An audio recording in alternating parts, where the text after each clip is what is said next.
ini kita DPR, agak sulit saya membayangkan sebuah formula bernegara dengan peran DPR ketika cara pandangnya termasuk dalam hal ini kepala negara atau pemerintah masih mengatakan gini, oke, kita tegakkan demokrasi, tetapi kendali DPR itu tidak boleh seperti yang dibayangkan dalam sebuah negara demokrasi.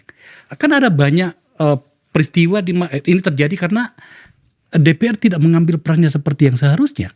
Mereka harusnya menjadi alat untuk memberitahu pada pemerintah, wahai pemerintah terlalu jauh ke kiri nih, terlalu jauh ke kanan nih. Itu nggak terjadi. Maka kenapa saya belum masuk pada seperti apakah manusia yang dibutuhkan DPR itu atau parlemen itu? Karena saya masih pengen ini, kita melihatnya, membicarakannya sebenarnya seperti apa sih yang dibayangkan pemerintah menyangkut dengan formulasi seluruh alat-alat demokrasi kita itu bekerja. Iya, tentu pembenahannya itu yang saya katakan tadi itu dimulai dari partai politik sebenarnya.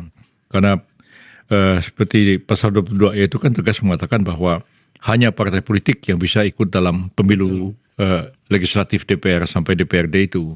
Jadi kalau sistem partai politik yang kita anut itu sangat monolitik dan oligarkis ya, maka sulit kita mengharapkan proses demokrasi itu akan berjalan. Nah ini tidak mudah ya, tapi harus dilakukan. Dan saya kira Pak Prabowo itu sangat berjiwa besar beliau untuk melakukan reformasi ini. Dan tentu membawa implikasi kepada semua partai politik yang ada, baik di parlemen maupun di luar parlemen sekarang ini.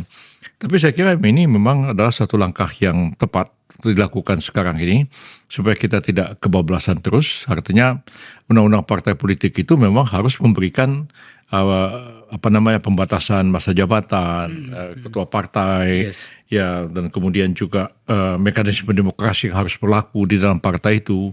Dan selama ini kan memang ya anggaran dasar partai ya seserah aja partai itu menyusunnya itu saya kira harus dibenahi sehingga betul-betul partai politik yang satu-satunya lembaga yang boleh mencalonkan calon-calon anggota DPR dan DPRD itu betul-betul demokratis, dan kita harapkan juga nanti siapapun yang dicalonkan oleh partai itu melalui satu proses yang adil, demokratis, dan transparan bagi semua.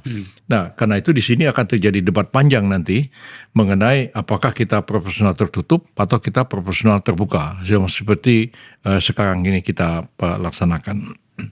Itu yang saya jadi khawatir, Bang.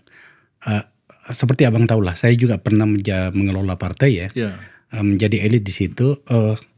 Memang hal ini bukan lagi sebuah kegamangan sebenarnya, karena sudah menjadi sikap.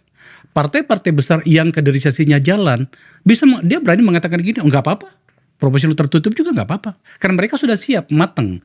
Tapi partai-partai yang kemudian secara pengkaderan juga bermasalah, mungkin juga termasuk permodalannya terbatas, dia menyerahkan diri pada satu memodal saja, itu memilih untuk tidak melakukan itu, Bang. Nah, dalam situasi seperti ini saja kita sudah bisa membayangkan ada satu masalah di mana kemudian saya membayangkan, wah ini pembahasan ini bisa jadi stuck nantinya.